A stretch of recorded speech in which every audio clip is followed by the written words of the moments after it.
Assalamualaikum warahmatullahi wabarakatuh. Kembali lagi di channel Tebang. Kita lanjut ke part 2 nya ya. Part 2 saya mau bongkar mesin untuk mengetahui penyebab dari overheadnya si Jetpass ini ya. Videonya saya skip karena saya ngerjain ini sendirian, kemudian gak ada tripod dan sebagainya. Jadi saya update setelah beberapa bagian saya bongkar, kemudian ketika saya bisa saya videokan karena si memori HP-nya juga sedikit terbatas ya. Oke, saya mau lanjut bongkar dulu ya.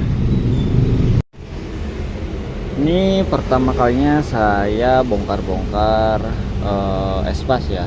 Jujur aja pertama kali bongkar espas ini saya agak surprise dengan apa ya namanya ya, intinya tulangan untuk tuas persneling dan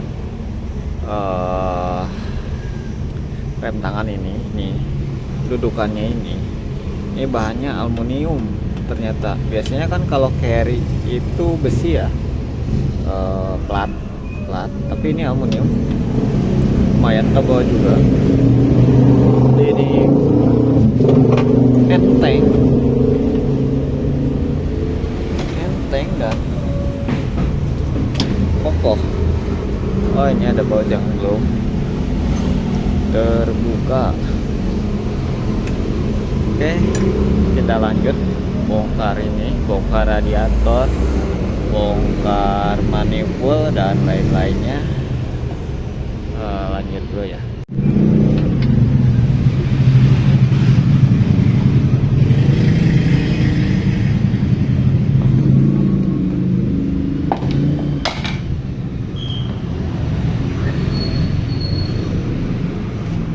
Jadi seperti inilah ketika joknya sudah ditelanjangin ya, cukup sesek. Kalau menurut saya cukup sesek ini ya. Oke, kita lanjut bongkar lagi. By the way, di sana ada baut, nggak tahu baut apa. Kita cari tahu nanti itu baut apa. Ada nggak ya?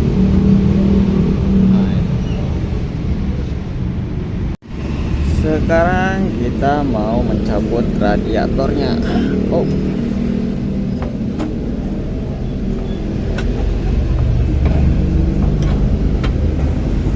ini agak susah juga ya. Oh, sepertinya covernya harus dibuka dulu ya. Kita buka dulu covernya. Covernya sudah terbuka dan itu baut yang saya maksud. Ambil dulu. Ini dia. Ini sejak kapan ada di situ ya? Gak ngerti lah. Oke, kita bongkar radiatornya. Kalau dari beratnya sih nggak terlalu berat, enteng.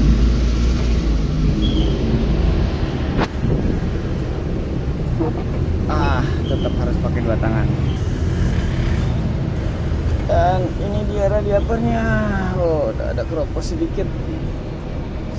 Keropos. Wah, ini nih. Bekas kena baut. Duel. Ini juga bekas bocor kayaknya, tambalan. Ini rembes. Oke, nanti kita cek sekalian. Jadi bagian mana yang menyebabkan, yang menghabiskan dari air radiatornya. Sini dulu. Oke, duduk manis dulu. Kita bongkar yang lainnya.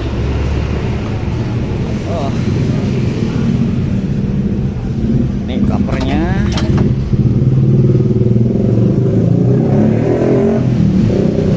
Udah banyak retak-retak dan patah. Tapi kita nanti restorasi aja, nggak usah diganti.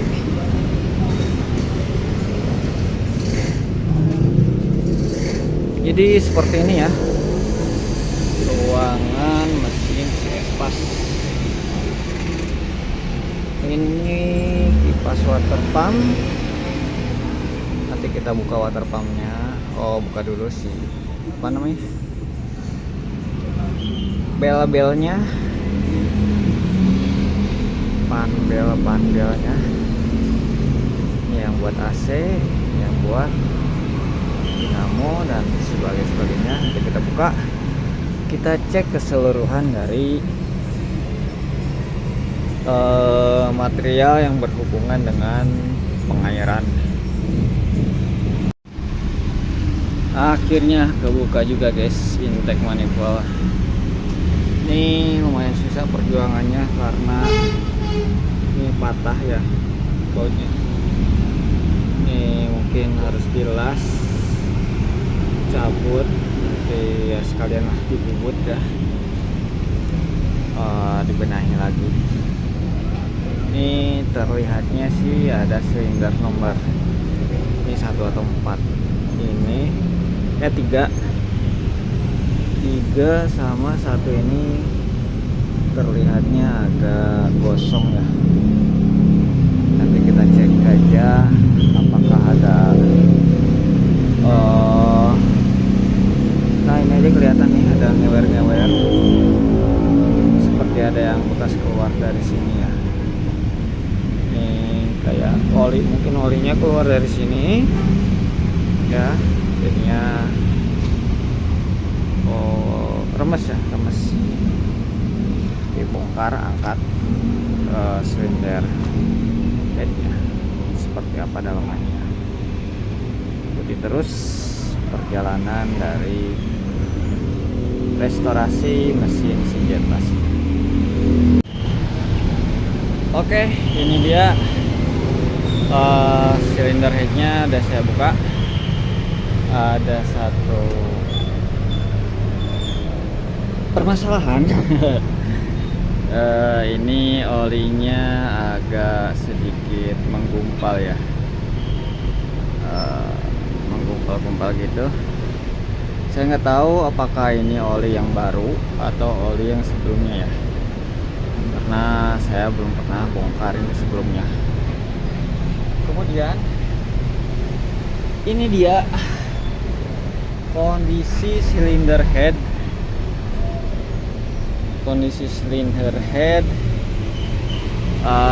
Dengan menggunakan gas ya, menggunakan gas selama 3 bulan, Desember, Januari, Februari. Belum 3 bulan genap sih, tapi kita anggap 3 bulan aja. Kemudian dengan jarak tempuh yang udah lumayan, hampir 5.000 kilo. Kemudian pergantian oli udah akhir Desember sampai dengan sekarang akhir Februari, berarti sekitar 2 bulanan. Kondisi sebelum-sebelumnya normal-normal aja per head. Kemudian kondisi dari busi pun ini busi bawaan standarnya yang saya beli ya. Ketika beli mobil ini businya itu ya saya masih tetap pakai. Ini hasil dari pembakaran menggunakan gas LPG ya. Taruh, kita coba terang. Jadi di sini bisa kita lihat hasil pembakaran menggunakan, iya lupa bautnya, maaf, itu belum saya copot-copotin. Hasil pembakaran menggunakan LPG seperti ini ya. Ini silinder 1 atau 4 saya kurang tahu, yang jelas ini warnanya seperti ini ya. Ini barusan kena air pas saya bongkar, tapi kemungkinan keadaannya seperti itu ya. Kemudian ini silinder 3 atau 2, ini ini silinder 3 atau 2, ini silinder 4 atau 1 ya. Seperti ini hasilnya, hasil pembakaran dari LPG ya. Busi bersih, nggak ada hitam-hitam. Ini satu aja yang agak aneh warnanya, yang lainnya nih. Oh iya, ini kayaknya beda merek ya. Ini dari ketiga ini beda sendiri dari segi tonjolannya maupun apa namanya, besaran dari isolator ini ya. Isolator ini ya, yang keramiknya ini agak panjang ke atas. Ini sama nih 3, ini doang beda, kayaknya ini beda merek satu. Nanti kita bedah ya, dia pakai busi apa. Ini saking panasnya jadi melebar-lebar seperti itu. Jadi maaf nih kaki ya, karena aduh susah banget nih pegang. Hasil analisa saya ini ada kebocoran dari packing headnya ya. Bocor dari packing head, terus dia masuk ke pengairan radiator. Ini antara 1, 2, 3, 4 ini sepertinya juga ada bocor di packingnya ya.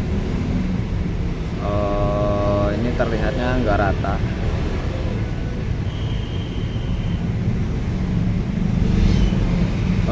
Kemungkinan bocornya ini,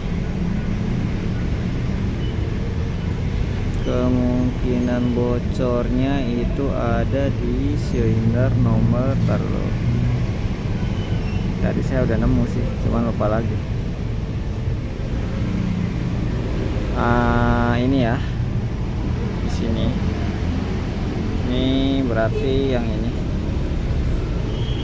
ini 3 atau 2. Kemungkinan yang ini ada bocor ke ruang pengairan, sehingga membuat air radiatornya habis ya, karena panas dari mesin masuk ke radiator. Jadi seperti itu.